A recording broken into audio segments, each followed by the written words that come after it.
Good afternoon, everybody.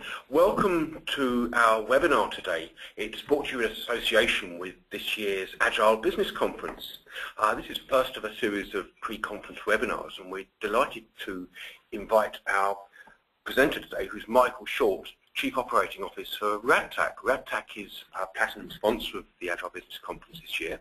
They're a specialist in Agile methods, providing training, consulting and software development services to organisations seeking to adopt and apply lean and Agile practices. The theme today is Cultural Change, Agile is about people. So without further ado, I will hand over to Michael. Thanks very much, Alex, and thank you to Unicom and Agile Business Conference for giving us the opportunity to provide this webinar for people. So what do we mean when we talk about cultural change in organisations? Effectively, and agile change in organisations. What we're really talking about here is a transformation that is all around people. While we use processes and methods, it's all about the innate ability of the team. And that's why we've got that on the starter slide. So moving on as we can into the next slide of the presentation. Why are Radtac involved in doing this webinar? Why do we support ABC? Well, the key part of that is, you can see from this slide, is that we've been around for 16 years as a company doing agile change, and we have a pretty good list of clients who've used us and have experienced the benefits of agile. And importantly, in doing that work, we've learned to understand that actually it is always about the people, and it is all about ensuring that those people come towards the cultural change you're trying to attain by going towards an agile and lean way of working. And we believe that the experience that we have helps us to actually talk to this. And when we say talk to that, we also, as a company, have a business that is about introducing cultural change in an organisation where you're looking to do agile and lean transformation. So I thought I'd start with why are we doing the webinar, the purpose, so that everybody has a clear understanding of where we're starting. And the key here for us is that the webinar will address some organisational development and motivational models to produce a vertical slice of the organisation. So what I mean by that is, when you look at making agile and lean change happen in an organisation, it doesn't happen discreetly in one area. It doesn't happen without the total organisation's involvement. That doesn't mean that you have to do the whole organisation all at once. And that's why we talk about the vertical slice of the organisation. How can you find something that is a top to bottom, a concept to cash, if you like, of how we deliver product within this organisation. So that's the purpose of the webinar. And to show that we actually believe in, we just don't sort of put this out, we actually have a very strong why ourselves as a company. And that you can see is we believe in changing the status quo, and importantly, in the innate ability of people to rise to the challenges of their organisation. So when you talk about culture and you talk about how you're looking to change organisations by introducing new ways of working and new engagement with your staff and with people who work with the company, it's very important to understand that that change and that ability to change comes from within. If you think you're going to have to replace large numbers of staff to produce change, that is for us not where you need to start. You need to recognise that actually you need to free and release the innate ability of people in their organisation. So again, that's a Radtac why. And moving further on, and we back that up with our Radtac how. How do we do that? And we do that to look to achieve sustainable improvement, unlocking their human potential.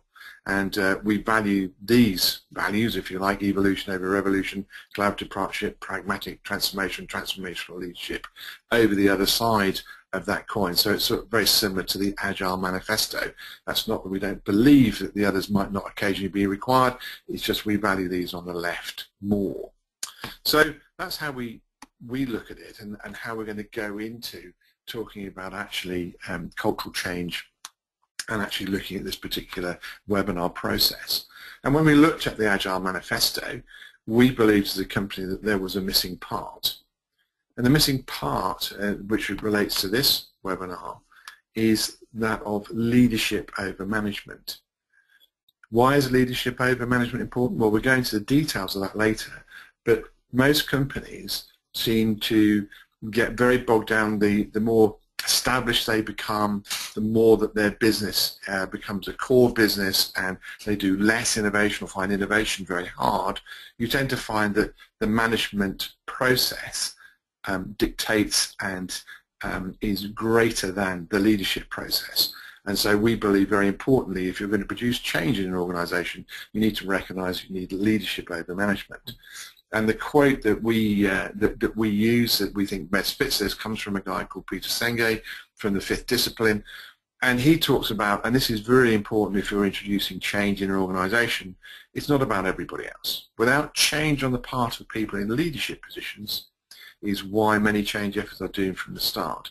And we know from many publications, and again this was done last year in a number of reports by MIT Sloan, etc., and others, and Capgemini, that still we're getting a 70% failure rate in change process, and that's because we are missing that key value, the leadership over management issue. So when we look at that, why is leadership central to change? Why is it so important to making the process happen? Again, people don't resist change, they resist being changed. If you think about your own selves, your own lives, you'll understand what, if someone tells you to do something rather than tries to encourage you and show you reasons why you might want to look at changing how you behave, then you tend to sort of be turned off by that and you immediately resist that process. And it's the same in companies. You cannot manipulate people's beliefs and therefore their intrinsic behaviors. And this is the little simple tool that we use within Radtac. And the focus here is to look at actions. And the most important thing is to create an action or a pull within the organization around people, because people perform the actions. No one else. It's not a process, it's not a method, it's the people. And you need to encourage them to do little actions, and those little actions are actions that they themselves would self-perceive as being of such a size that if they refuse to do them, or if they seem not to do them, that would be, they themselves would define that's petty. And what you're trying to do is then look at how you create those actions within the organization. The next part that people, we believe within the company looking at is the results. People don't spend enough time looking at the results. The essay tends to be a tick box exercise. Oh, did we achieve that sales number? Did we achieve that improvement in cost? Without actually understanding, okay, that's what we actually got as an end product, but how did we get there? What was the journey of how we achieved that result? And it's very important that you understand how you achieved it, because that's the measurement. And it's good measurement and good understanding of how results are achieved that reinforces actions of success. It is understanding the how. This is where the empirical agile process fits in. It's that understanding of the resource and how you achieve them that is most important, because unless you do that, then you can't educate people, or people can't educate themselves about how to achieve better things going forward, because they can't inspect what they've done and then adapt the next action. Fundamentally then, what that does is create people's view on results that is starting to be changed. They themselves will look at results and they themselves will challenge their own beliefs. They themselves, once they've challenged their own beliefs, can start to look at their own intrinsic behaviors. And that's the way you get the virtuous circle of change in an organization with people. So how does this translate into actually looking at how organizations are managed, and I mean managed? Most of us, if we look at how an organization delivers, it is all about delivering what we're doing, our current product. We deliver it more efficiently, very much a lean process, and we need to manage a leaning process in an organization. We need to make what we currently do and what we've always done more efficient.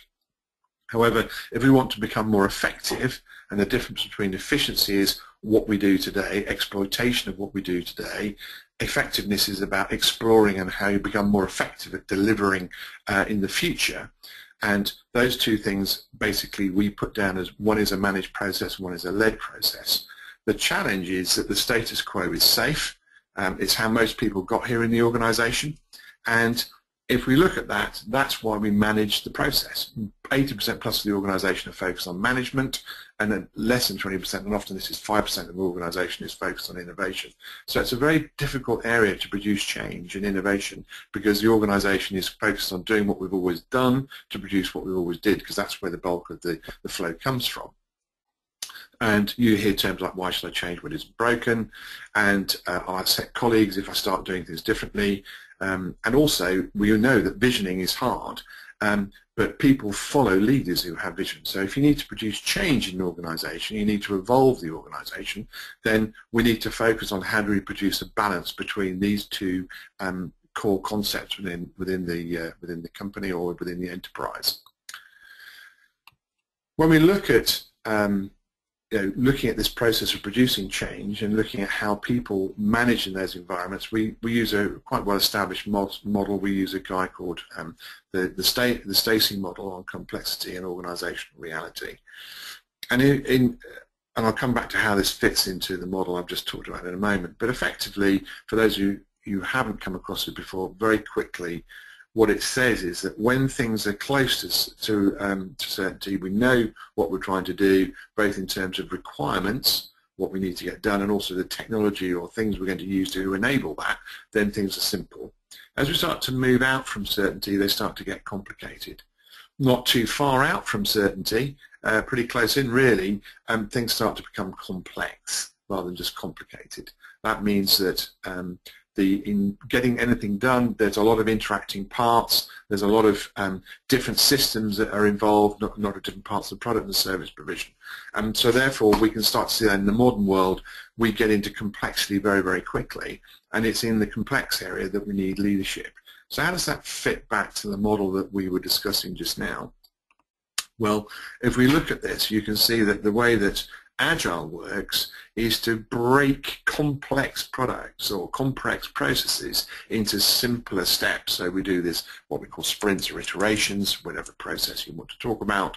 And if we overlay the map that we talked about earlier, or the diagram we talked earlier about, we can see that actually, as you start to look at how things happen, the innovation part is in the complex area, and where Agile works is it using short iterations to push people back into more of a managed state, because we're looking for how we overlay that in a complex environment, and how leadership plays in an environment of uncertainty is to actually lead the innovation and then provide leadership to the development of the unwinding of complexity and complication later on in the process. So that's how we look at it in terms of how we help companies to manage change in their organizations when it looks incredibly complex. We start by introducing agile concepts of incurring simplicity, prioritization, and looking at value delivery.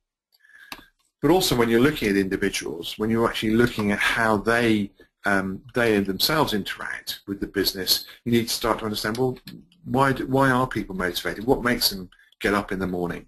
And we talked earlier about the why. Very important to have a why in the organization. Why am I doing anything? And that translates into purpose.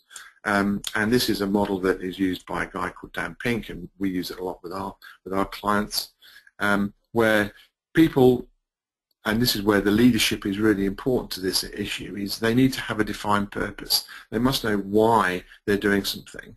If the purpose of coming in is just to write code, or just to shift boxes in a warehouse, or just to answer the telephone and customer services, without understanding why those things are knitted together for the benefit of the customer, then that is where the first motivation, you start to lose a leg of the motivation. And as you can see, this is a three-legged stool, so you can't afford to lose a leg.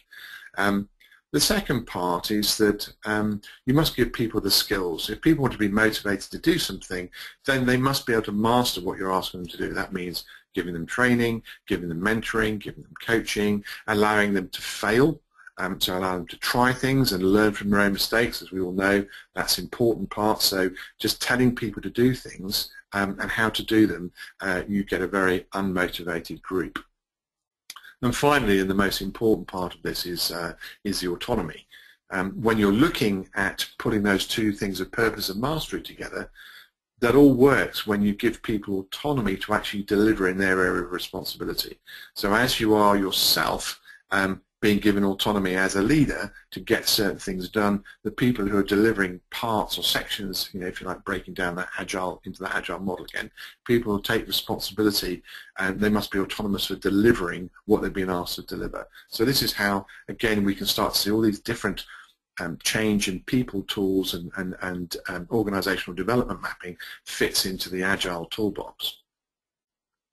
Moving from that is, we then talked about the vertical slice and how you make this work within an organization.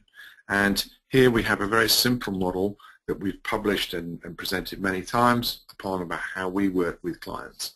And good change is about evolutionary processes, it's not about revolution. Occasionally organizations get to the stage where if they don't do something revolutionary, they are going to find themselves in severe financial difficulties. That's a rescue plan or a company doctor or a salvation plan for a company. What we talk about is horizontal stripes and vertical slices for organizations. That's a T-shaped person and a T-shaped organization. And where you add these values into the pink values into the agile values is to think, okay, if I want to deliver, if you say the layer 3 is the delivery stage, and although sometimes you can map these sort of layers, and those of you familiar with SAFe will understand the layer mapping, but if you look at layer 3 as the area that delivers actual products or services, then you want to have feature teams in this area where people from concept to cash are delivering across the organization in terms of its capability. And you also need that tied together capability so that you can deliver in a lean way and also reduce your lead times. And to explain this to organizations, for them to understand the leadership aspects of this, is that they need also to have a clear purpose at the top of the organization that must run through in terms of prioritization. So that's why we talk about the vertical slice in the organization. If you're trying to produce change with people, it must start at the top and it must run all the way through the business. And also at each individual sort of like layer in the organization, they must understand both the strategic reasoning for doing it and also how we're going to get there, the direction of travel. So if you want to have effective sustainable transformation, you need to have a vertical slice of purpose and change and understanding, as well as having an understanding of why the horizontal stripe or the feature team is important. If we look at this, I talked earlier a little bit about why transformation is unsuccessful, and again we sort of talk about, and McKinsey here have come up with a report fairly recently, again, the inconvenient truth about change management, and again even they are still finding that today 60 to 70% of change management operations still fail, and it's because people don't engage with the people.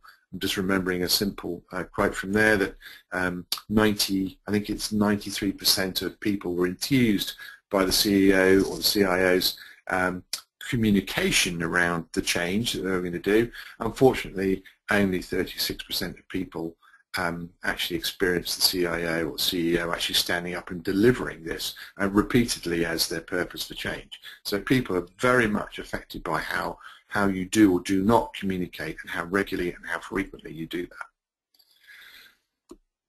When we look at this and we start to look at how companies interact, then we also think about, and how people work within companies, we must think about teams. Everybody has to work in a team these days. It's very rare that you can find an organization that can produce sustainable growth and sustainable business models where people are just acting as individuals and not within teams. And again, we help clients with something called the Lencioni model. We use that quite a lot.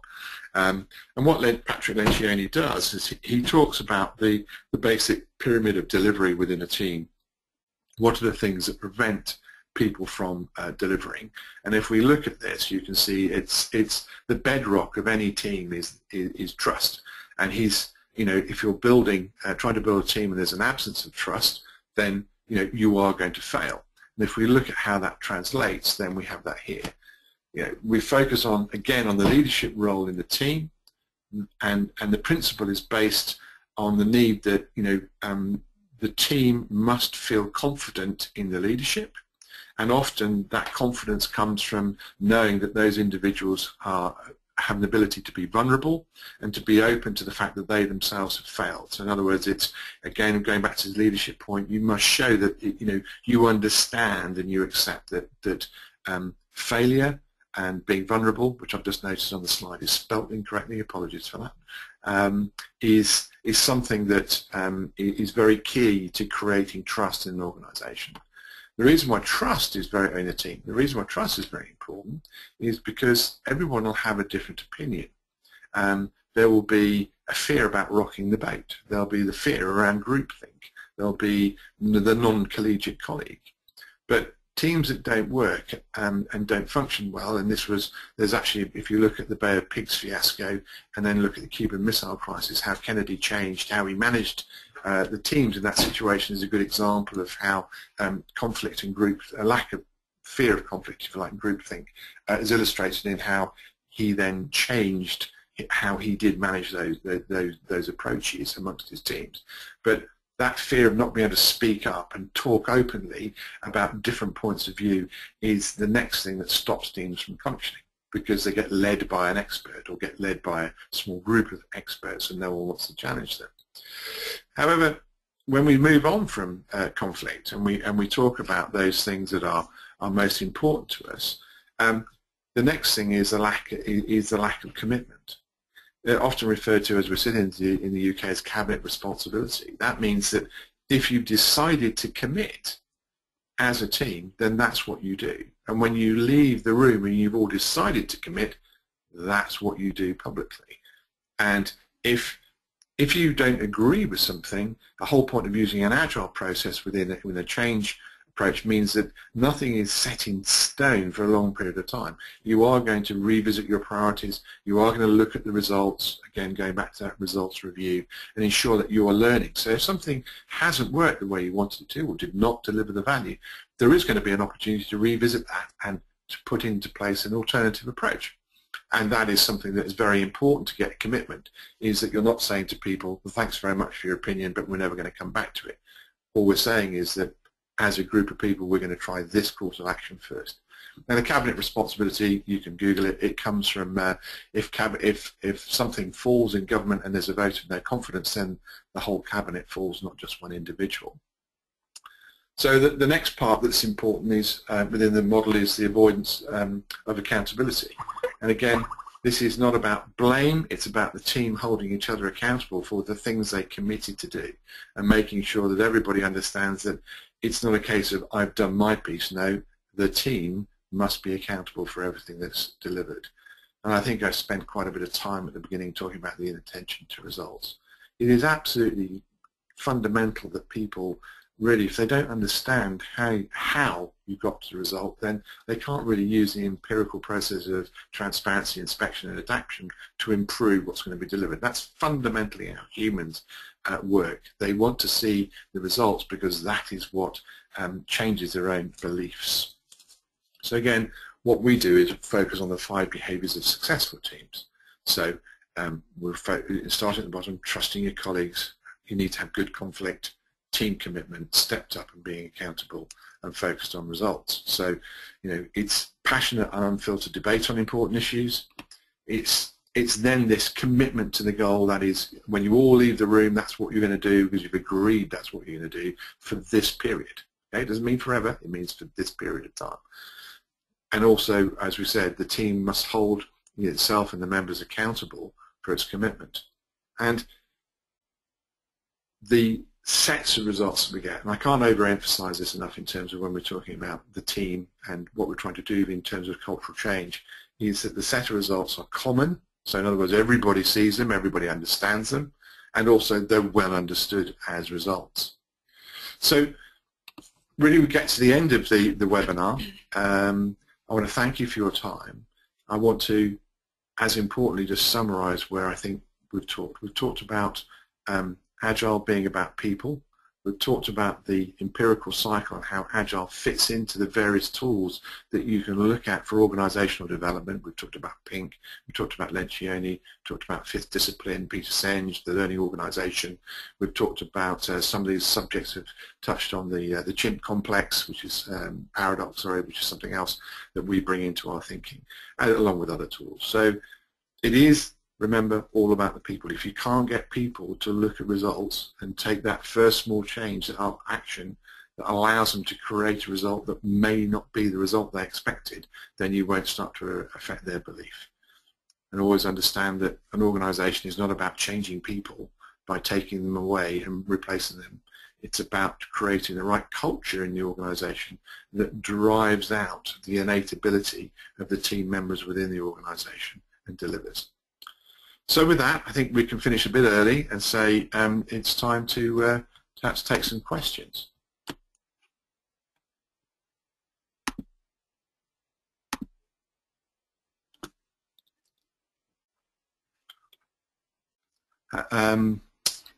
We don't seem to have received any questions so far, but I'm always happy to take if someone's got comments or thoughts on where we are, then I'm happy to say that. Someone's asked about the slides. If you look at the bottom of the presentation at the moment, you'll find them at slide share. If you look up Michael Short 1 or Michael Short Radtac, you will find them. There's two presentations there, and this one is called ABC webinar 3rd September 2014. That's the bottom, but that's the direct link if you want to pick that up. I'm just looking at. I think there are some questions, but I'm not seeing them all. Okay. Yeah. Are there any other questions? Alan's asking me a question. Oh, that's just Alan. Your question just disappeared off of my set. Right, regarding on the status quo. So Alan's asking a question regarding my earlier point on the status quo. How would you challenge a manager that sees changes being necessary from the level down? A very good question. The way that we do it is to use a number of tools that we set with the individuals, and we interview people about what they think is wrong with the organization. As we talk around the things that are wrong, as we talk about things that are wrong with it, we do interviews. So actually we then present back to the team that say that change needs to happen below them, their own, if you like, their own faults, their own issues, and actually clearly show them that their lack of communication, their lack of working is how it's causing the organisation to fail. And you need to start, and you need leadership right at the top of the organisation to make change really happen. You can always affect a team change. That's where a lot of agile changes come from. Let's do, a local team change. So we'll change the way we deliver software. We'll change the way we do BAU and bug delivery, or we'll change the way we do marketing. But it's not all joined together. Does that? Hopefully that answers your question, Alan. So we do that by reflecting back to them, interviewing them as a group, and then getting them to look at their own feedback. The other thing is often people just accept feedback from third parties rather than from a colleague, and that might also be another area. So Michael Caldo is, I hope I'm pronouncing your surname right, Michael has asked, how do you lead people to actions if their belief doesn't support those actions? Well, that absolutely is fundamental to what we've found, and that is that you must find an action that is, for someone to refuse to do, is just in their own mind going to be perceived as petty. And that's why we talk about how important it is that you talk about people change alongside an agile approach. You need transparency, and you need to make sure it's very clear to everybody that what you're asking them to do is pretty simple and pretty small, and actually most people will then agree to do it, because to deny trying something, anything, is they themselves perceive as petty. So that's how we do that. You cannot change people's beliefs unless they themselves look at the results. The other thing you can do, that we often do as a company, is to do a results retrospective. So we actually go into organizations, we sit down and we look at their current process, and we analyze backwards, if you like, by doing something called a from the back of the boat analysis, critical analysis of what they said they'd do, what they actually achieved, and how they got there. And that's another useful visual tool, and we do a lot of visualization to enable that to happen. I think that's I think that's all that I've got in terms of questions. I'm happy to wait a little bit longer, or in fact, even if I felt that those questions have not been answered fully, then I'm happy to revisit them if the questioners wish to do that.